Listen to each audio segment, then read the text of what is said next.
with what you said.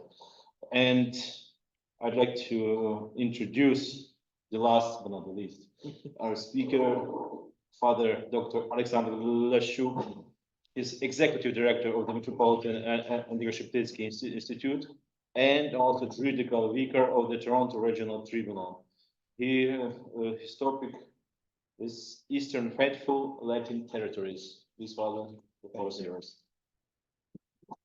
Seems suitable to begin a talk in Vienna with a little history from the Austro-Hungarian Empire, from which so many of our Ukrainian-Canadian pioneers first came.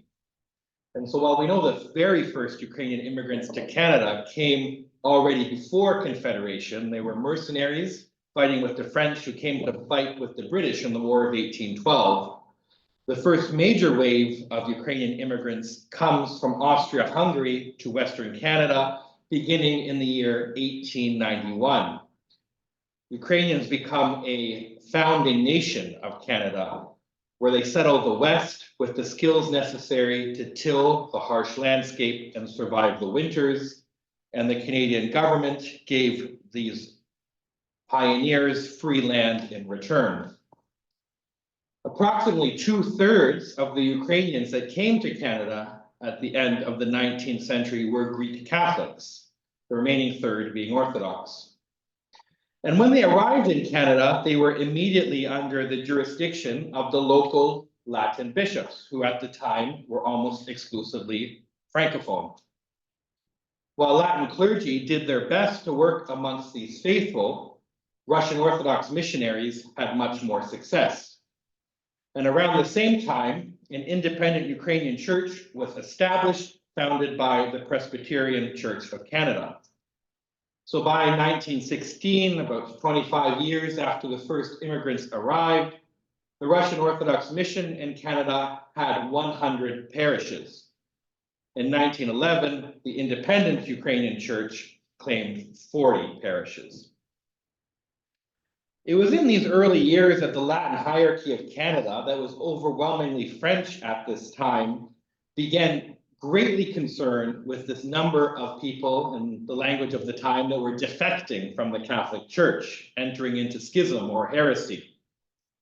And the French bishops began to seek first to get Ukrainian clergy, first from Rome, then Vienna, and then Galicia itself, to come to Canada and minister to these faithful.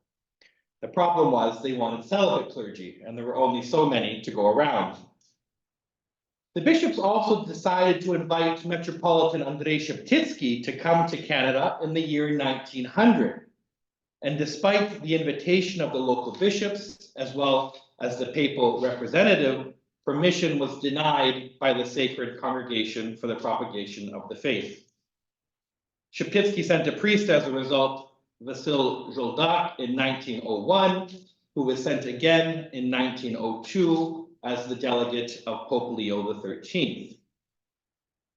In 1902, a small number of Ukrainian Basilians and sister servants began to arrive in the prairies. And then importantly, in 1906, the Holy See changed its long-standing rule and allowed Latin priests to transfer what was called then the Ruthenian Rite, and several did. Several Belgians and at least one French Canadian, in fact, dedicated their entire lives to ministering to Ukrainians on the prairies. Sheptytsky would not receive permission to come to Canada until 1910, when he came for 2 months to attend the Eucharistic Congress in Montreal. He spent that time going across Canada with mixed success. He famously was pelted by tomatoes in British Columbia by Ukrainian communists. The following year, he wrote a letter to the bishops of Canada, which he called the Ruthenian question, and argued for the establishment of a separate Ukrainian hierarchy. He saw the establishment of this hierarchy as necessary for the preservation of the faith of his people.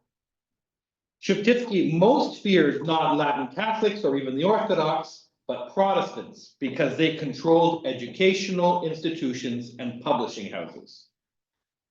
In that 1911 letter, Sheptytsky wrote that approximately 100,000 at that time came from Galicia. They described themselves with various titles: Austrians, Hungarians, Galicians, and he notes they rarely called themselves Ruthenians because they were afraid of prejudice. With the unanimous support of the local Latin hierarchy, unanimous, the first bishop for Ukrainians was appointed in 1912, who would become a martyr later, Nikita Budka, who, unlike in the United States, where Ortinsky was appointed, Budka possessed ordinary jurisdiction. This appointment was based on 4 reasons. First, the urgent need to avoid schism and heresy. Second, they felt having their own bishop would allow the recruitment of local clergy. Third, there was a major issue in the church in Canada was not so much married clergy, that was a problem, but the bigger issue in Canada was incorporation of properties. People did not want to incorporate them under the local Latin diocese, so it would allow for incorporation of properties. And finally, it was the desire of the Ruthenian clergy. So from 1912 in Canada, we've had this situation of overlapping ecclesiastical jurisdictions that has, of course, since then only intensified. In countries with large populations of Eastern Catholics like Canada and the United States, today we have many jurisdictions that overlap with the presence of many churches sui juris. And we can see how these bishops work together in a synodal fashion. While individual hierarchs belong to their own respective churches, and by extension to the larger hierarchies of those individual churches, such as the Synod of Bishops or the Council of Hierarchs, bishops in the same territory face common pastoral situations. And one could easily see how, for example, the Roman Catholic Archbishop of Toronto, the Slovak Greek Catholic Bishop of Toronto, the Chaldean Bishop of Toronto, and the Ukrainian Greek Catholic Bishop of Toronto have much more in common with pastoral challenges than, say, the Byzantine Slovak Bishop of Toronto would share with his brother Slovak bishops in Slovakia. Collaborative structures for joint pastoral activity are natural. They're necessary responses to the challenges of the modern church. They address topics of common concern, like Catholic education, Catholic healthcare, regulation of the apostolate, the formation of clergy, just to name a few topics. Common activity gives great credibility to the voice of the church. And in the very early years of the war of Russian aggression back in 2015, Pope Francis, meeting all the bishops of Ukraine, had this great line where he said, "The unity of the episcopate, as well as giving a good example to the people of God, renders an inestimable service to the nation, both on the cultural and social planes, and above all, the spiritual plane." So there is a canonical requirement for common activity between bishops of different churches that started already in the years before the Second Vatican Council.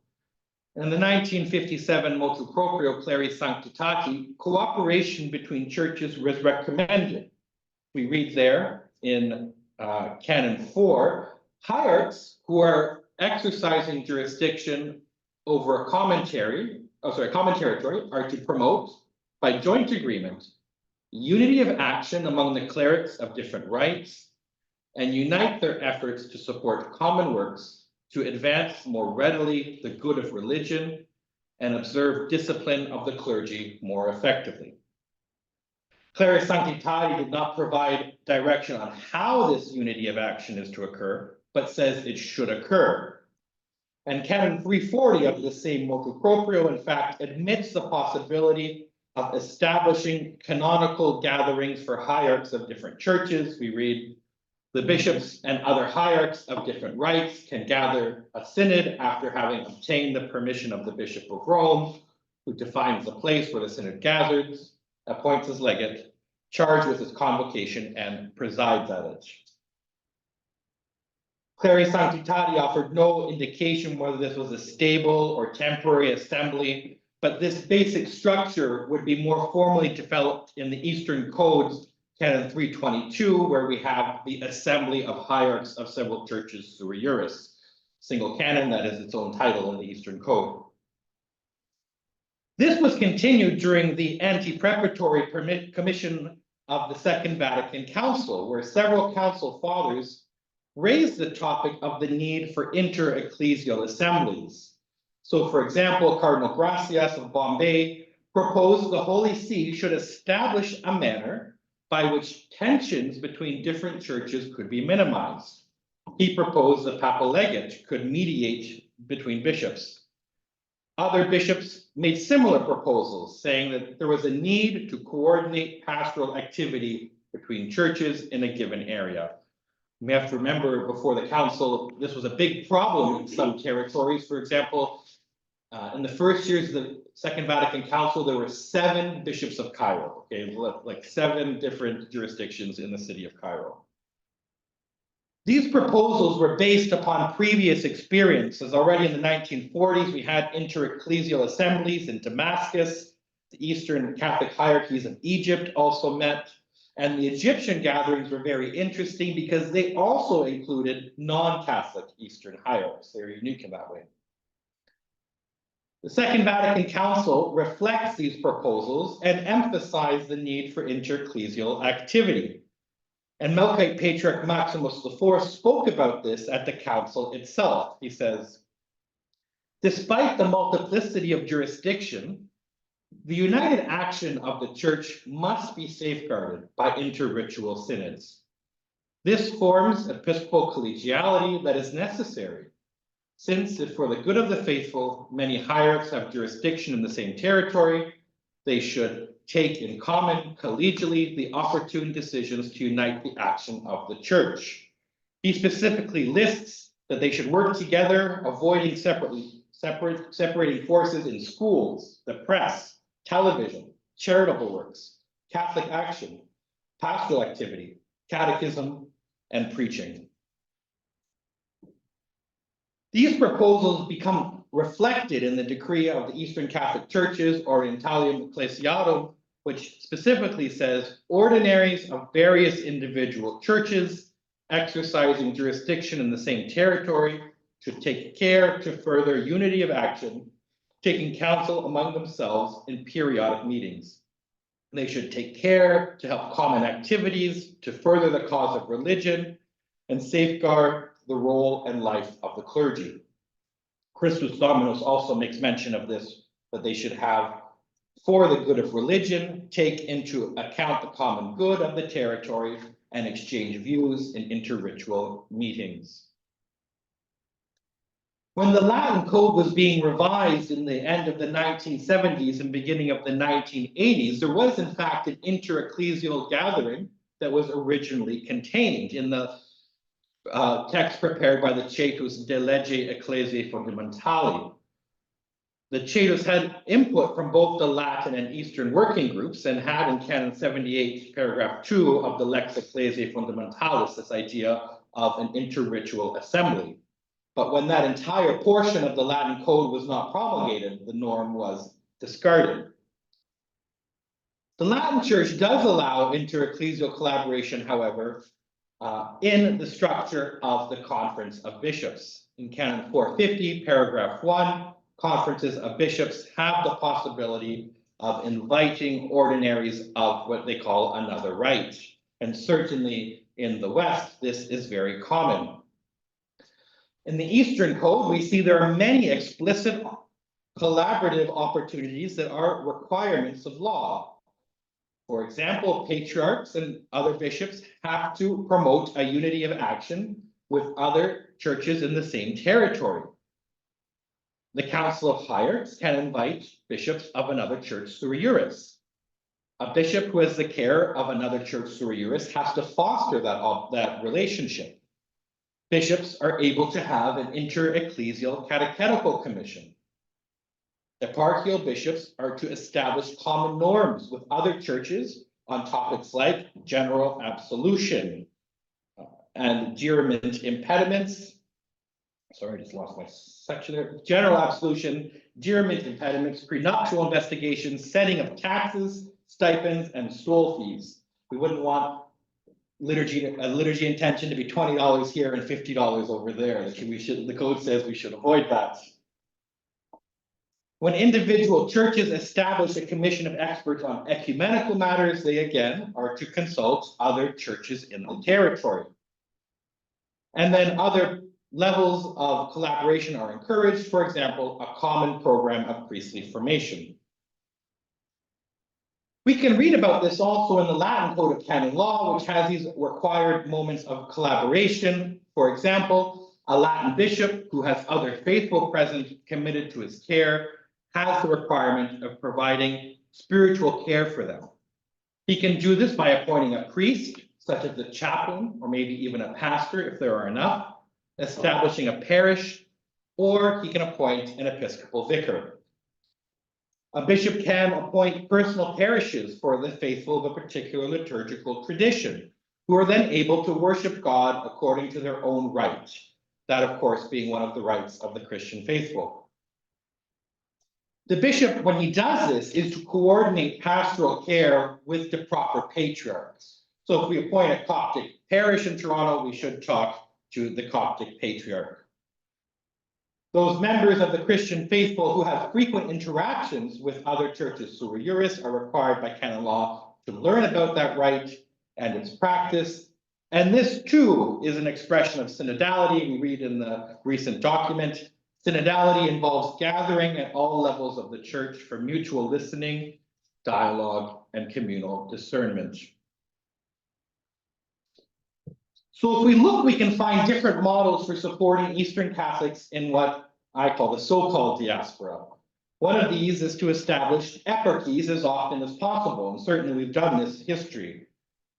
This recognizes a self-governing status of these individual churches and the fact that faithful belong to a mother church located in a traditional territory. Sheptytsky favored this model in 1910. He felt simply appointing clergy was not sufficient to ensure his faithful remained. At the same time, we have to admit that if this model is done excessively, it can deprive Eastern Catholics of the supports they receive from being part of a larger structure. And I don't just mean moral support, but practicalities of financial resources, like being able to access a large banking system for mortgages, investments with preferential interest rates. When they go on their own with small numbers, it's not able to do these things. A second model might be more restrictive in establishing individual hierarchies that can happen in different degrees. On the one hand, leave smaller churches in local Latin dioceses, but in the middle, maybe establishing common structures that would group together Eastern eparchies in various groups and avoid separating the faithful into too many jurisdictions. Maybe as an example, we could say in the United States, there are 36,248 Ruthenian faithful split into 4 eparchies. So 36,000, I'd say that's like a Latin parish in the United States. And they're split into 4 eparchies, which is 4 chancelleries, 4 bishops, 4 finance officers. It's a lot of administration for a small number of faithful. If we continue in the Canadian context, we can see how membership in the Canadian Conference of Catholic Bishops includes both diocesan and eparchial bishops and their equivalents in law. And that numerically means that of the 80 bishops that are currently members of the Conference of Bishops of Canada, 11 are Eastern Catholic bishops, so 14% or so. In the Conference of Catholic Bishops in Canada, these hierarchs have deliberative vote. So the conference becomes a forum for inter-ecclesial governance and collegiality for all Canadian bishops, regardless of their church, despite it being part of the hierarchy of the Latin Church. Eastern Catholics, especially Ukrainian Catholics, simply because there are 5 eparchies, take active roles in the Conference of Bishops and serve on its various commissions. And the Latin bishops have also used the Conference of Bishops to support the Eastern churches before the Holy See, such as twice when the Canadian Conference of Catholic Bishops took a public stance in support of the presence of married priests for Ukrainian Catholics in Canada. This conference continues to function in this manner, with 2 limitations. First, if there's a deliberative vote that pertains to a canonical, disciplinary, or liturgical matter, involving a specific church sui juris or its right, it is limited to the bishops of that specific church.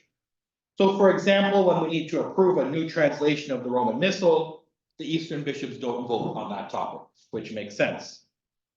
Second, and reflecting the fact that the Conference of Bishops, strictly speaking, belongs to the Constitution of the Latin Church, a vote on the statutes of the conference is restricted to Latin bishops. Sorry, my screen just went blank. There we go. Is restricted to Latin bishops. And that just reflects how this works in the code.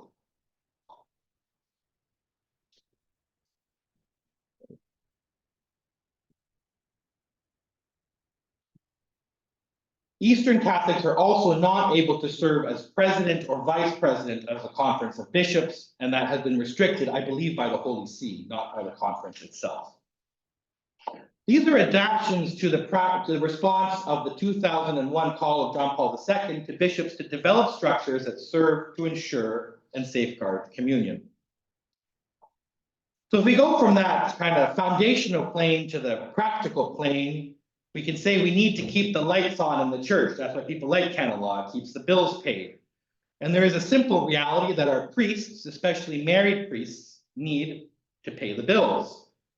So in Canada, our parishes often are not able to provide that. So some clergy will seek civil employment. At the same time, many married Eastern priests will obtain ecclesiastical employment from the Latin diocese, working, say, as chaplains in a Catholic school or a healthcare institution that is sponsored by the Roman Catholic Church. We have publicly funded Catholic schools in Canada, which obviously do not exist in the United States, but we do have them in most provinces of Canada. This fills a need for the local Latin diocese short on clergy, but offers the priest a salary with pension and health benefits that simply cannot be afforded by his eparchy. I think more importantly, it allows a priest to dedicate himself full-time to ecclesiastical ministry that can only help his parish instead of stocking shelves at the grocery store at night, for example. Health insurance and pension are often only possible by being part of a larger Roman Catholic structure. Eparchies in Canada participate in these kind of programs developed by Roman Catholic brethren, certainly in these social programs like health insurance and pensions. And at the same time, when we have these smaller groups of faithful, for example, the Coptic Church or the Eritreans, who do not have their own hierarchy, when they belong to, say, the Archdiocese of Toronto, while they lack their own bishop, they have access to all of the structures of one of the largest dioceses in North America. So they're able to very easily, for example, pay for the formation of clergy. So these structural decisions are not always simple and need to be evaluated on a case-by-case basis. And even when they established the hierarchy at first in 1912, there was a discussion. Should we establish a hierarchy for the entire country? Should we do what they did in the States with Ortinsky, which was this kind of overlapping hierarchy with no jurisdiction that would have been similar to a military ordinariate at the time? Or there was even a thought that maybe we could make a territorial eparchy for Greek Catholics, I don't say in southern Alberta or southern Saskatchewan, where there would be no Latin bishop for that region. And that would be the diocese for the faithful. But for whatever practical reasons, they decided to move to a single eparchy at the time for the country. And there are certainly bishops, at least in the Canadian context, dedicated to supporting the Eastern Catholic churches inside and outside diocesan structures. I remember one who spent 4 hours at Pascha at an Eritrean parish recently. We have in Canada also the Church Extension Society, we call Catholic Missions today, that has as its explicit goal the financial support of the Ukrainian Catholic Church. 2 eparchies still use these funds, receive funds every year to support their catechetical centers, to repair their churches, and to pay for the education of seminarians.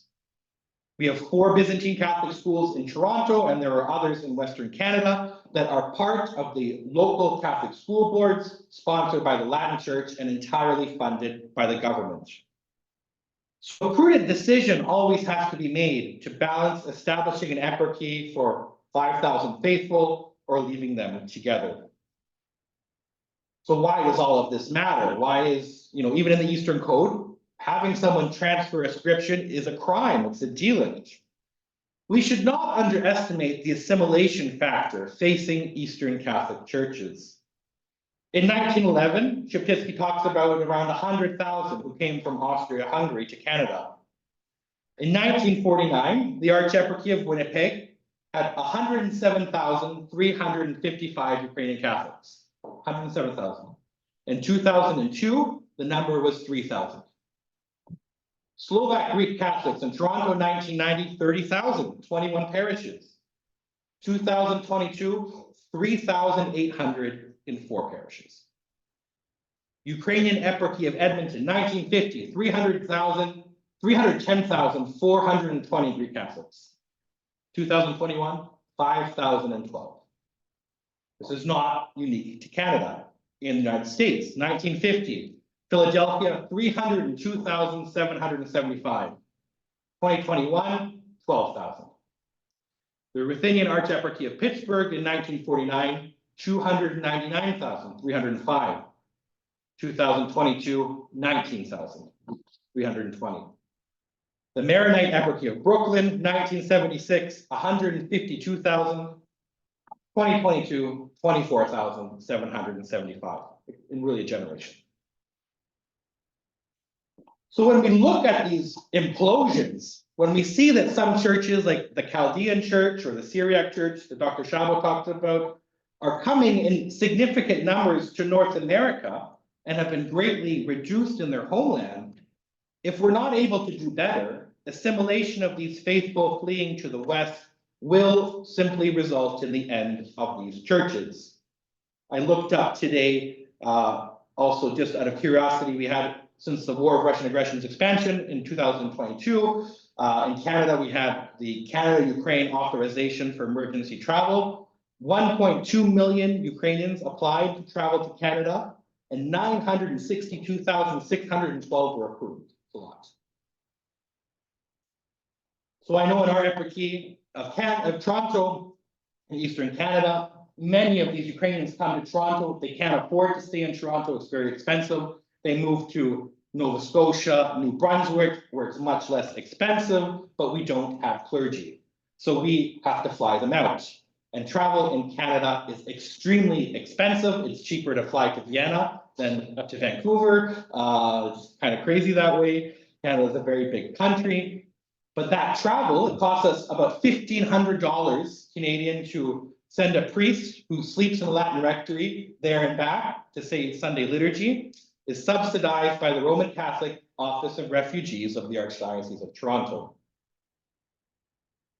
Recently, the former Archbishop of Lyon, Cardinal Barbarin, recently noted, Easterners in the diaspora are in a fragile situation. They are immersed in a world overwhelmingly Latin in majority that does not know how to integrate them and how to preserve their proper identity. It is for this reason that the law of the church is a precious aid. Both the Latin and the Eastern codes provide clear direction for pastors to identify ecclesial ascription. Pope Francis actually expanded that recently with De Concordia Inter Codices, where Roman Catholic priests, Latin priests actually have to write the Church of Ascription in the baptismal register now. It's a requirement of Latin canon law. This provides genuine pastoral care that reflects the needs and rights of the faithful as members of the body of Christ that is manifested in different churches through Eurus. That is the thing that John Paul II described in Sacri Canones as a very fundamental right of the human person, to profess their faith in whatever their right, drawn from their mother's womb. I always love that, from the mother's womb. They have it implanted on their entire being. So in North America today, we could say that in every single diocese in Canada and the United States, there are Eastern Catholic priests of different numbers. And with recent years, with immigration from both Iraq, war-torn Ukraine, and other countries, these faithful are settling in territories that have not dealt with them previously. They're not coming to Toronto, New York, Chicago. They are going to other places that are less expensive. So these Latin pastors require support so they can ensure the faithful continue to practice their respective church and ritual identity. This task is necessary for the salvation of the faithful, and it also builds up the diversity of the body of Christ that we hear, far from distracting from the unity of the church, only contributes to its splendor. Thank you.